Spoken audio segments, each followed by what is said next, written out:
History is full of weapons that were used, feared, and remembered. But some weapons were never finished, never fired in anger, yet still changed the world. Historians like Rudiger Overmans and military technologists such as Norman Friedman often remind us that the most important weapons of war are not always the ones that reach the battlefield, but the ideas that survive the war itself. Today's story is not about a tank that rolled across Europe, not a jet that screamed over London, not a rocket that fell from the sky. It's about something far quieter, something hidden in laboratories, blueprints, and half-powered test rigs. I'm Knightley. I've spent years walking through museums, archives, abandoned bases, and forgotten test ranges, trying to understand not just how wars were fought, but what they left behind. And today, I want to explore a question few people ever ask. Did Nazi Germany experiment with electromagnetic weapons? Did they attempt to bypass gunpowder entirely? And if so, what happened to those experiments when the war ended? Were they destroyed? Were they captured? Or did they quietly shape the weapons of the future? German electromagnetic railgun experiments sit at the intersection of desperation, ambition, and theoretical science. They were born late, under pressure, and surrounded by myth. But myths don't interest me. Evidence does. So today, we're going to trace the rise, collapse, disappearance, and legacy of these experiments, and ask a final, uncomfortable question. When wars end, do weapons really disappear? The rise and legacy of German electromagnetic railgun experiments before the war ended. The birth of a dangerous idea. Before we can understand what happened to German electromagnetic railgun experiments after the war, we must first confront an uncomfortable truth. They were never meant to exist, at least not in the form we imagine today. Germany did not begin the Second World War with a secret plan to build electromagnetic superweapons.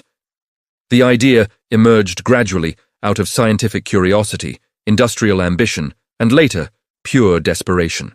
Long before Hitler came to power, German physicists were already among the world's leaders in electromagnetism.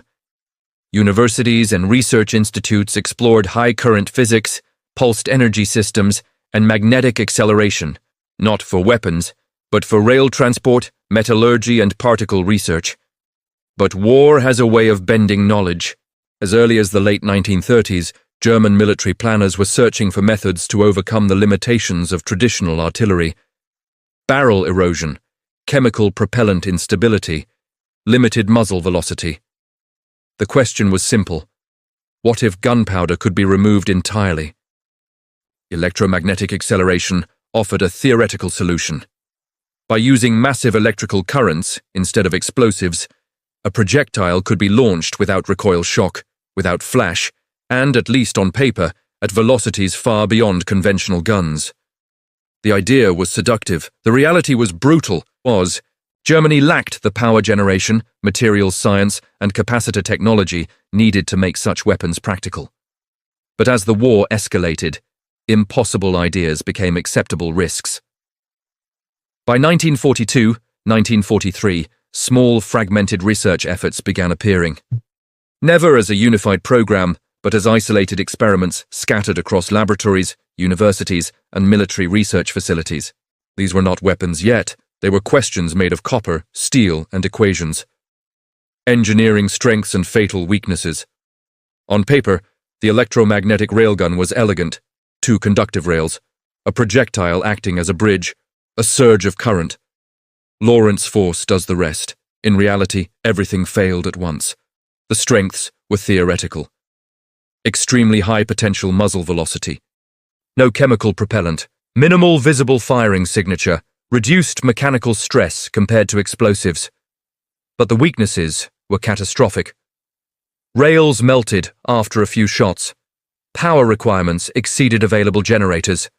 Insulation failed under extreme current. Projectile stability was uncontrollable. Accuracy was unusable beyond short distances. German engineers faced a fundamental contradiction. To make the railgun powerful enough to matter, it destroyed itself. Wartime Germany already struggled with shortages of copper, high-grade steel, and electrical components. Diverting resources to experimental systems that produced no immediate battlefield advantage was a hard sell. As one post-war Allied technical assessment dryly concluded, the concept was scientifically interesting, but militarily impractical under contemporary conditions. That sentence sealed its fate: political and military motivation. So why continue at all? Because by 1943, Germany was losing. The Luftwaffe was bleeding pilots. The U-boat fleet was being hunted. Allied bombers flew deeper into the Reich with increasing impunity. Desperation breeds radical thinking. Hitler and the Nazi leadership became obsessed with Wunderwaffen wonder weapons that could reverse the war through technological shock. The electromagnetic railgun, though immature, fit the narrative: revolutionary, futuristic, seemingly unstoppable. Even if it never reached production, the idea alone justified further research. Funding trickled in. Resources were reallocated quietly. Documentation was often incomplete, fragmented, or deliberately vague. This secrecy would later fuel myths far larger than reality. First, deployments. Laboratories, not battlefields. Contrary to popular legends, German electromagnetic railgun experiments never saw combat. There were no battlefield tests, no frontline units, no confirmed firing against Allied forces. Instead, deployment meant something far less dramatic. Short-range test rigs, static mounts, indoor firing tunnels, instrumented measurement setups. Witness accounts describe deafening electrical discharges, melted rails, and projectiles embedding themselves uselessly into concrete backstops. Soldiers were not afraid of them. Most never knew they existed. Enemy intelligence barely noticed them at the time. Compared to rockets, jets, and submarines, electromagnetic experiments ranked low on Allied priority lists. Their impact was not psychological. It was purely intellectual. Peak influence, when theory outpaced reality. The peak influence of German railgun experiments came not from success, but from persistence. Despite repeated failures, the research continued in small pockets because it represented something larger. A break from 19th century warfare, a glimpse of post-chemical weapons technology, a bridge between physics and military engineering. By late 1944, however, reality caught up. Bombing campaigns disrupted power supplies. Skilled engineers were reassigned or killed. Factories producing critical components were destroyed. The experiments stalled, not dramatically, but quietly. No final prototype, no operational breakthrough, just abandoned test benches and half-written reports. Collapse of the old world. And then the world changed. Germany collapsed from the inside out. Research facilities were evacuated or destroyed. Documents were burned or scattered. Equipment was abandoned where it stood. The electromagnetic railgun experiments did not end with an explosion or a final test shot. They ended with silence. Cables cut, generators removed. Rails left rusting in empty halls. The war ended. The battlefield went quiet. But the story of German electromagnetic railgun experiments had only begun. The war ends, the fate of German electromagnetic railgun experiments begins, chaos of surrender and seizure. The end of the war did not arrive as a clean moment. It arrived as collapse. When Nazi Germany surrendered in May 1945, the Reich did not neatly hand over its secrets. What followed was a frantic, chaotic scramble by soldiers, engineers, intelligence officers, and entire governments to seize whatever remained. Railway yards were full of abandoned equipment. Laboratories stood unlocked. Research facilities were found half evacuated, their work frozen mid-sentence. German electromagnetic railgun experiments existed exactly in this space, unfinished, undocumented, and vulnerable. There were no deployed weapons to capture, no crates labeled electromagnetic artillery. Instead, Allied forces discovered fragmented test rigs, heavy copper rails without clear context, burned-out capacitors, power distribution systems far larger than their apparent purpose, technical notes written in dense theoretical German. Some components were found in university labs, others in military research centers, and a few in underground or semi-hardened facilities that had escaped total destruction. To the average Allied soldier, these meant nothing. To intelligence officers, they were suspicious. And suspicion was enough. The power vacuum. With the Nazi government dissolved, Germany ceased to be a sovereign decision-maker. Every research asset became ownerless, and when ownership disappears, competition begins. The Allies faced the same question everywhere. What should we do with this? For conventional weapons, the answer was simple: scrap, test, or destroy. But experimental technology existed in a grey zone. Some Allied commands issued immediate orders to dismantle and recycle anything that did not show obvious battlefield value. Copper was scarce. Steel was needed. Entire experimental setups were disassembled without documentation.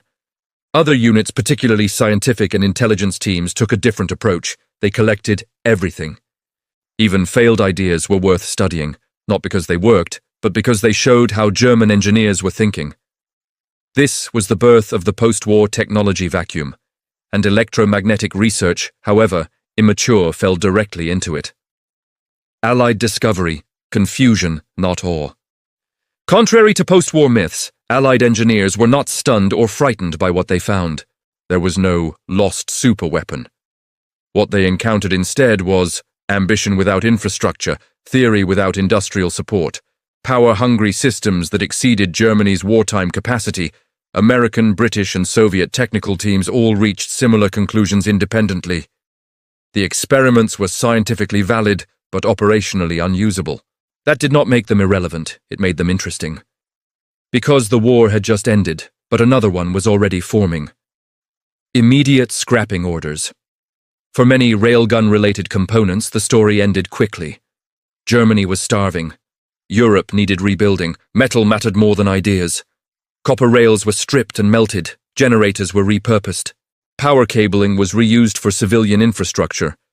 Entire experimental setups vanished in weeks. Not because they were secret, but because they were useless in the moment. This accounts for the largest disappearance of German electromagnetic research.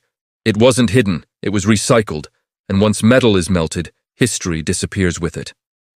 Secretive collection programs. But not everything was destroyed. Certain Allied units were under explicit instructions to collect, not discard. The United States, the Soviet Union, and the United Kingdom all ran parallel programs aimed at harvesting German scientific knowledge. These efforts were not focused solely on weapons they targeted. Physics, electrical engineering, materials science, power generation. Electromagnetic experiments, especially those involving pulsed power and high-current systems, were quietly documented. In some cases, test rigs were dismantled and shipped. Technical notes were translated.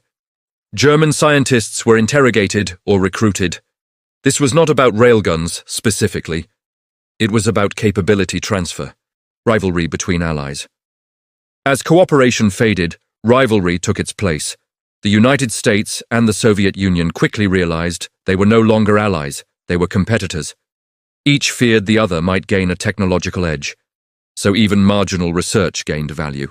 American teams prioritized documentation, theory, and personnel. Soviet teams prioritized physical hardware and forced relocation of expertise. British efforts focused on evaluation and elimination, determining what should not be allowed to spread.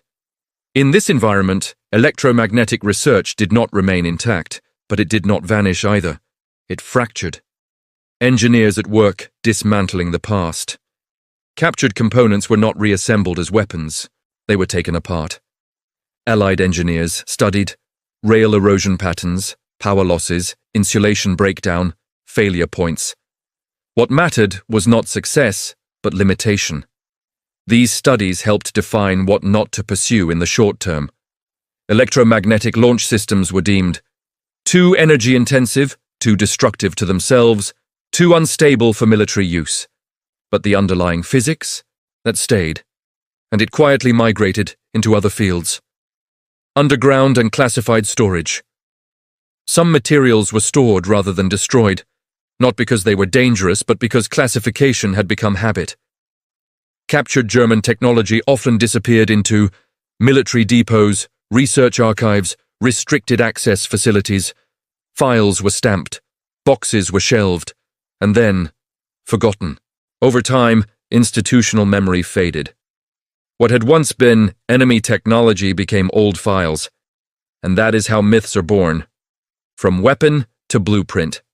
By the late 1940s, the German electromagnetic railgun experiments no longer existed as weapons. They existed as references. They informed early Cold War power systems, high-energy physics research, electromagnetic launcher theory. Not directly, not dramatically, but quietly. A footnote here, a design constraint there. What had once been a wartime experiment was now something else entirely. What had once been a weapon of war was now a blueprint for the future. But blueprints don't stay in one place, they scatter. And that leads us to the most important question of all. Where did they all go? When people ask what happened to German electromagnetic railgun experiments after the war, they often expect a single answer. There isn't one. There was no grand evacuation, no secret fleet, no hidden superweapon program waiting to be rediscovered. Instead, the experiments fractured, piece by piece, decision by decision, nation by nation. The question, where did they all go, has many answers, most of them quiet, ordinary, and irreversible. Scrapped for resources. The most common fate was also the least dramatic. They were scrapped. Post-war Europe faced an immediate and brutal reality. Cities destroyed, infrastructure collapsed, industry paralyzed, severe shortages of metal and electrical materials. Copper, in particular, was critical. German electromagnetic railgun experiments consumed enormous amounts of copper. Rails, power cabling, coils, capacitor connections. To Allied administrators, these were not historical artifacts. They were raw material. Entire experimental setups were dismantled within days or weeks of discovery. No photographs, no records, no ceremony. Rails were melted down. Generators were repurposed. High-current wiring was stripped and reused in civilian grids. Many experiments did not survive even a single year after the war. They became railway components, construction materials, industrial machinery, household infrastructure. Once melted, there was no going back. History does not survive a furnace. Captured by major Allied powers. Not everything was destroyed.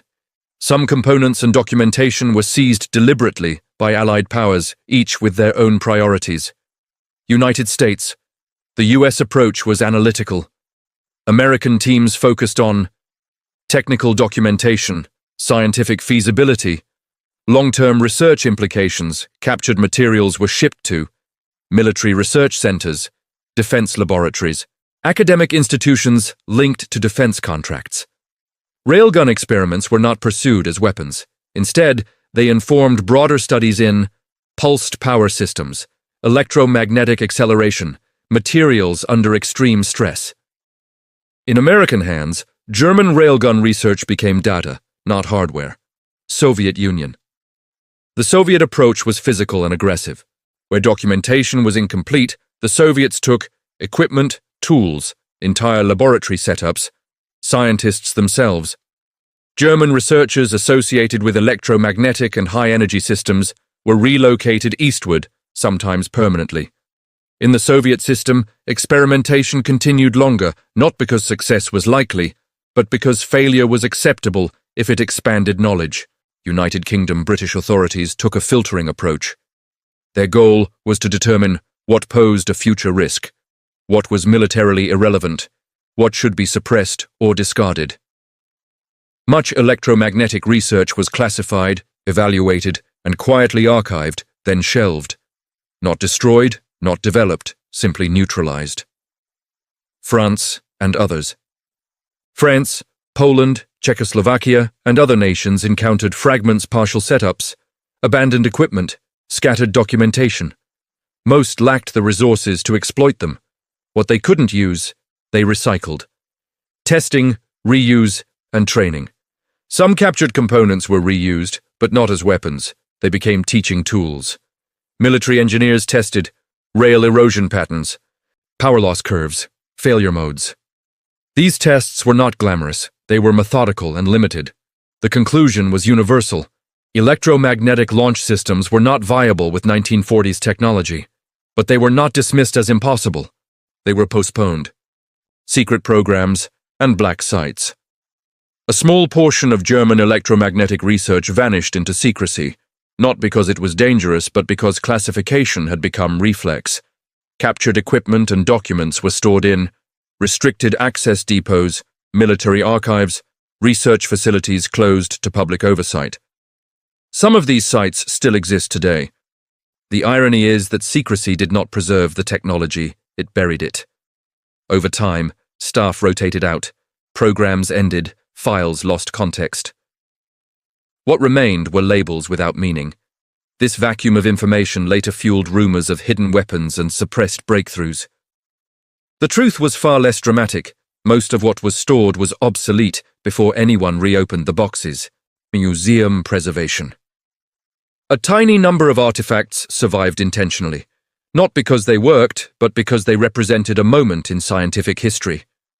Museums acquired partial rail segments, power components, test apparatus fragments. Documentation restoration was difficult.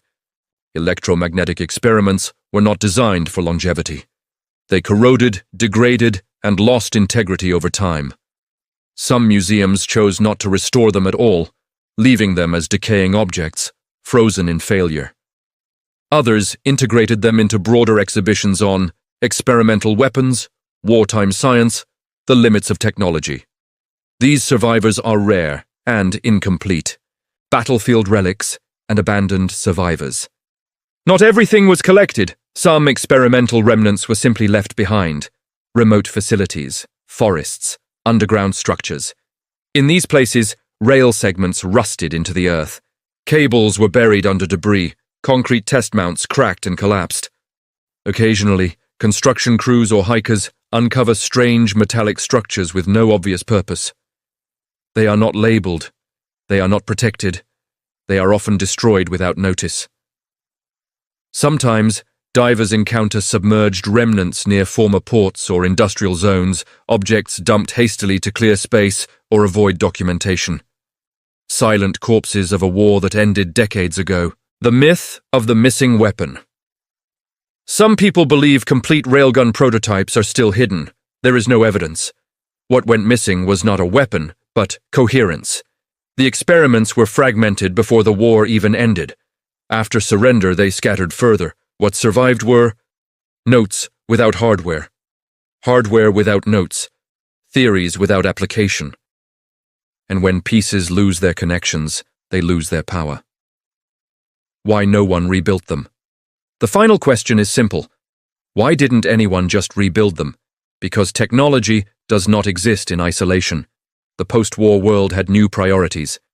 Nuclear weapons, jet propulsion, missiles, radar, electronics. Electromagnetic artillery offered no immediate advantage compared to these breakthroughs. It was not forgotten. It was outpaced. So where did they all go? They were melted, they were archived, they were studied, they were abandoned.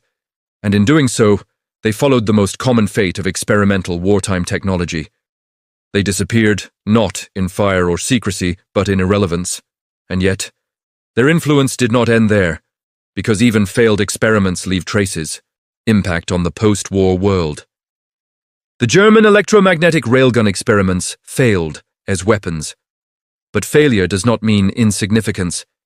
History is not shaped only by what works, it is shaped by what teaches. And in the long shadow of the Second World War, these experiments left behind something far more enduring than hardware. Constraints, lessons, and boundaries that would quietly influence the post-war world. Influence on new military technology. In the immediate aftermath of the war, electromagnetic railguns were not pursued aggressively. The reason was simple. They were impractical. Post-war militaries had more urgent, reliable paths forward. Nuclear weapons, ballistic missiles, jet aircraft, radar, and electronic warfare. Compared to these, electromagnetic launch systems offered no decisive advantage, but they did leave fingerprints. Lessons in energy limits. German experiments demonstrated a hard truth. Energy delivery is the real weapon. The problem was not acceleration, it was power generation, storage, and release. Post-war research programs absorbed this lesson deeply. Military engineers began focusing on capacitor banks, pulse-forming networks, high-current switching, thermal and mechanical stress management. These concepts migrated directly into radar systems, directed energy research, nuclear detonation diagnostics, space launch physics. Railguns did not survive, pulsed power did. Materials science advances, rail erosion, insulation breakdown, and structural failure became critical research topics. Post-war laboratories studied extreme current densities, heat dissipation, magnetic stress on metals. These studies informed missile casing design, nuclear reactor components, aerospace materials, high-speed projectile research. In this way, failed railgun rails taught engineers how not to destroy their own machines. Cold War doctrine: why railguns were postponed. The Cold War did not reward patience. Both NATO and Warsaw Pact doctrine demanded weapons that could be deployed quickly, worked reliably, scaled industrially. Electromagnetic launch systems offered none of that. They required massive fixed infrastructure, specialized maintenance, unproven reliability. Instead, militaries chose chemical propellants perfected by jet and rocket science, nuclear deterrence as the ultimate accelerator. The German railgun experiments effectively defined a technological dead end for decades. Not because they were wrong, but because the world was not ready. Psychological impact on engineers and strategists. Among veterans and post-war engineers, electromagnetic weapons developed a reputation, not as miracle tools, but as cautionary tales.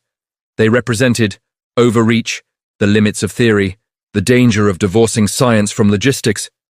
Engineers remembered the melted rails more than the equations. Strategists remembered how much effort had produced so little effect. This collective memory shaped funding decisions for years. Whenever electromagnetic weapons resurfaced, someone always asked, "Is this another railgun?" And often the answer was enough to halt the project. Cultural memory and myth-making.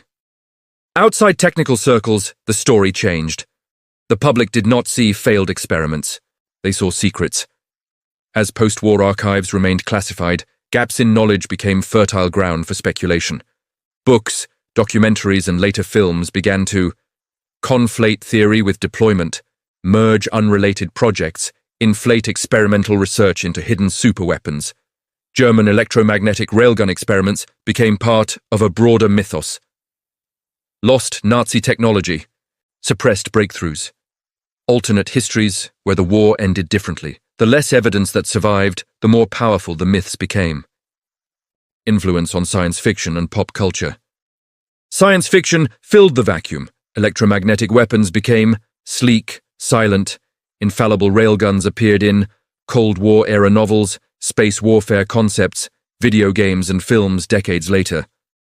These fictional versions owed little to the German experiments, but everything to the idea they represented. Technology beyond gunpowder. The real experiments were clumsy, destructive, and unreliable. The myths were clean, and myths travel further.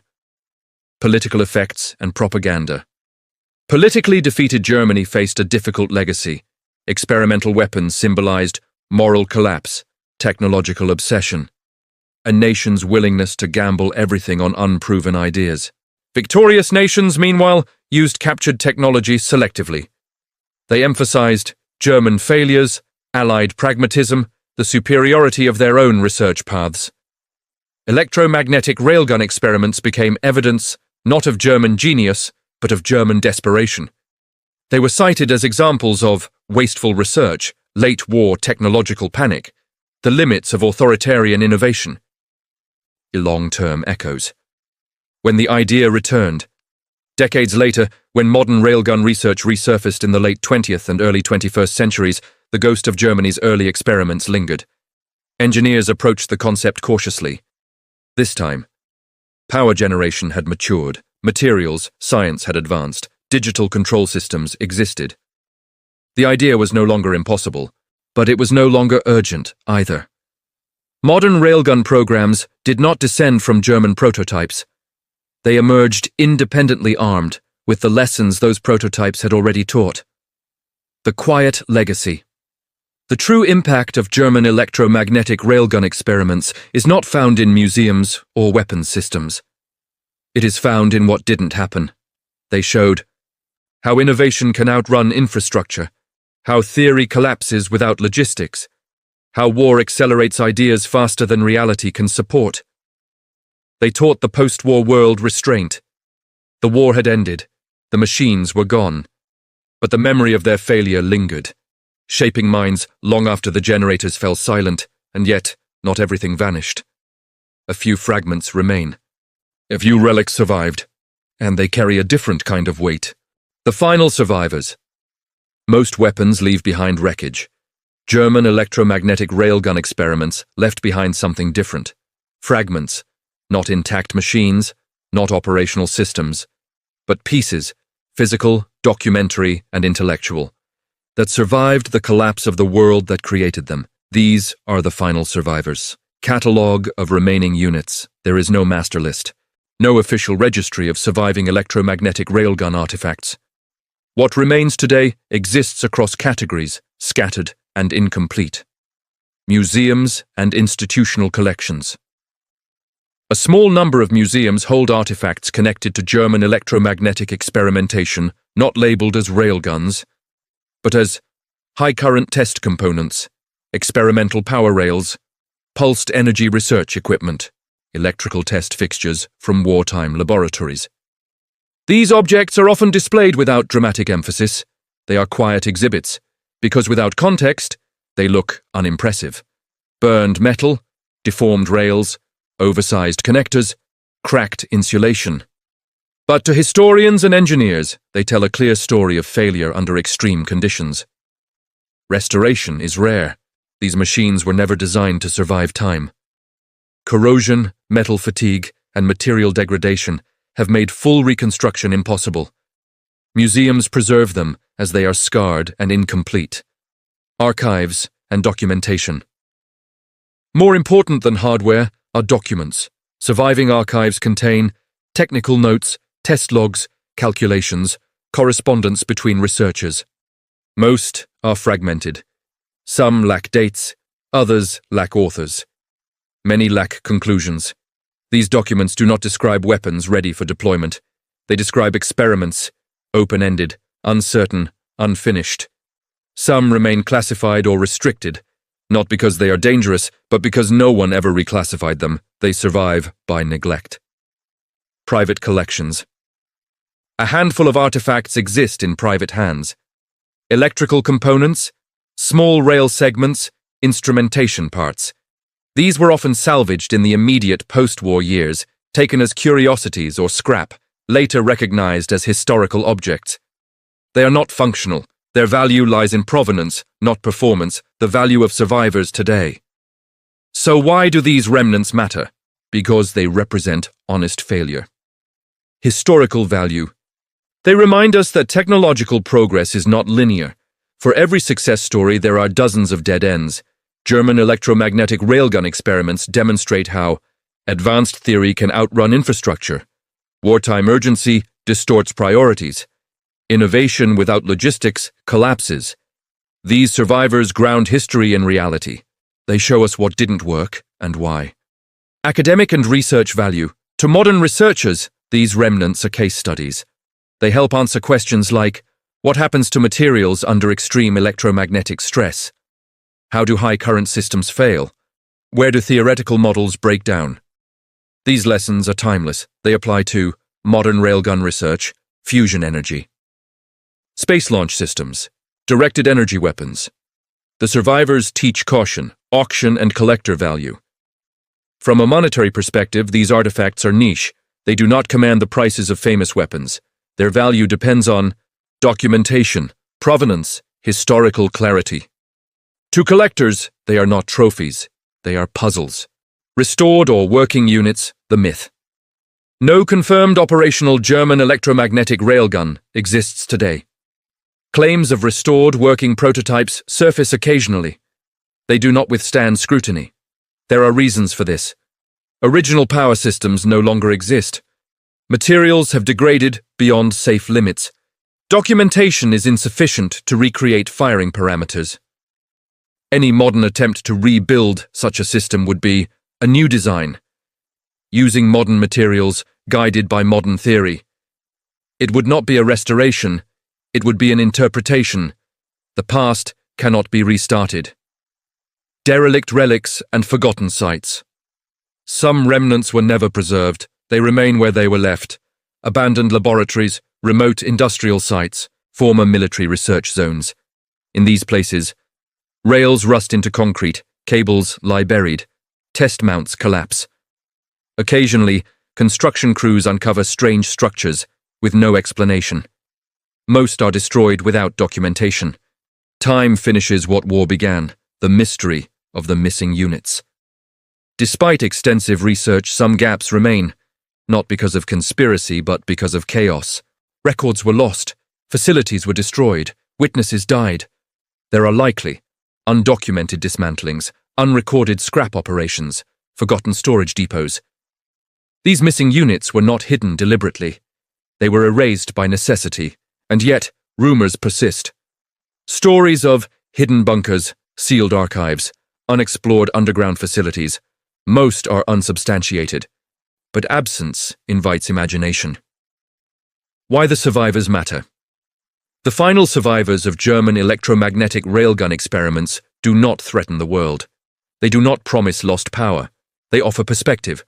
They remind us that not every idea deserves completion. Not every experiment deserves revival. Failure can be as instructive as success. In a world obsessed with breakthrough technologies, these remnants whisper a quieter lesson. Sometimes stopping is progress. These survivors do not roar. They do not glow. They sit in silence, metal cooled, currents gone. But they speak to those willing to listen.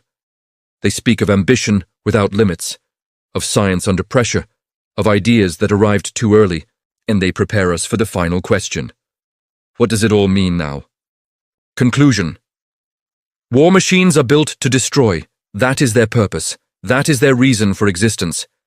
But history is not defined only by what those machines do in battle.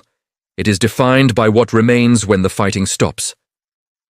The story of German electromagnetic railgun experiments reminds us of that truth in an unusually quiet way. There were no decisive victories, no cities leveled, no turning point on the battlefield. Instead, there were laboratories, calculations, burned metal, and silence. What these experiments really were. Strip away the myths, and what remains is something far more human. These experiments were not evil superweapons. They were not secret tools that could have won the war. They were attempts. Attempts made under pressure. Attempts shaped by fear of defeat. Attempts driven by the belief that technology could outrun reality. German engineers did not fail because they lacked intelligence. They failed because war demanded speed that science could not provide. In the end, the electromagnetic railgun experiments tell us more about limits than about power.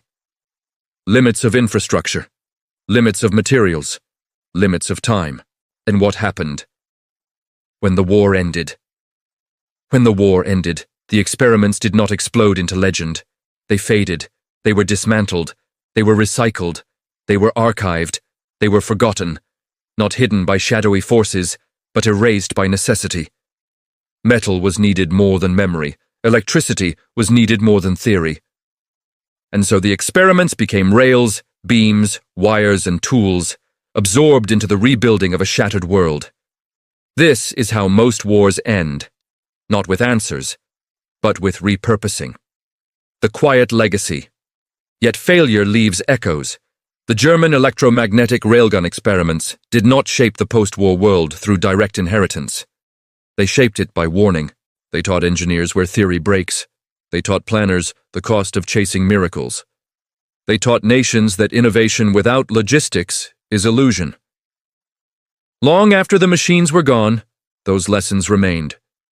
They traveled quietly into Cold War research, into power systems, into materials science never credited, never celebrated, but always remembered by those who had seen the rails melt. Why we remember them now? So why tell this story?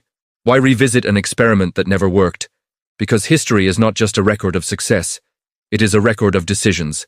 The decision to pursue an idea, the decision to abandon it, the decision to learn or not. In an age obsessed with breakthroughs and future weapons, these experiments remind us that restraint is also a form of progress. Sometimes, the most important innovation is knowing when to stop. As I walk through museums, abandoned facilities, and forgotten roads, I'm often struck by how quiet history really is. The loudest machines are gone. The explosions have faded. What remains are fragments and questions. Every relic has a voice.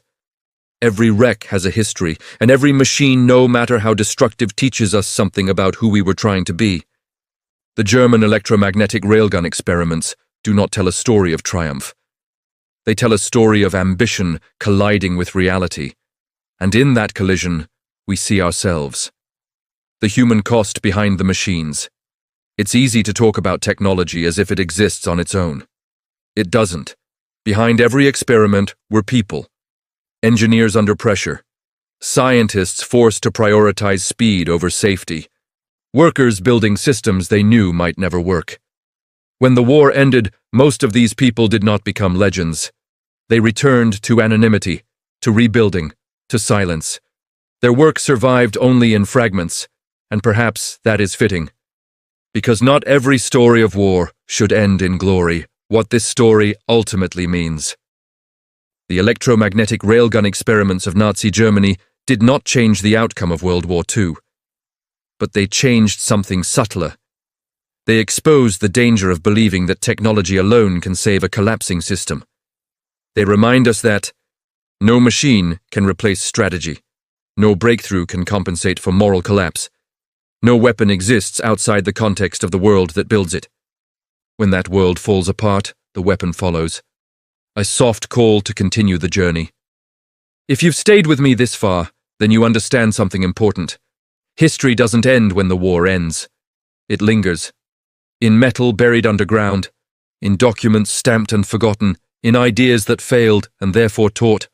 If you want to continue this journey with me through forgotten bunkers, abandoned prototypes, and the silent bones of history, then stay. There are countless echoes of war still waiting to be explored, not to glorify them, but to understand them.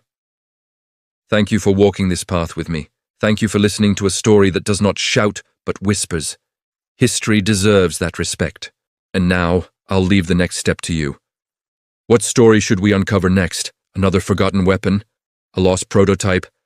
A machine that almost changed everything but didn't? Let me know in the comments below. Until then, this is Knightley. And this was the story of what happened after the war ended.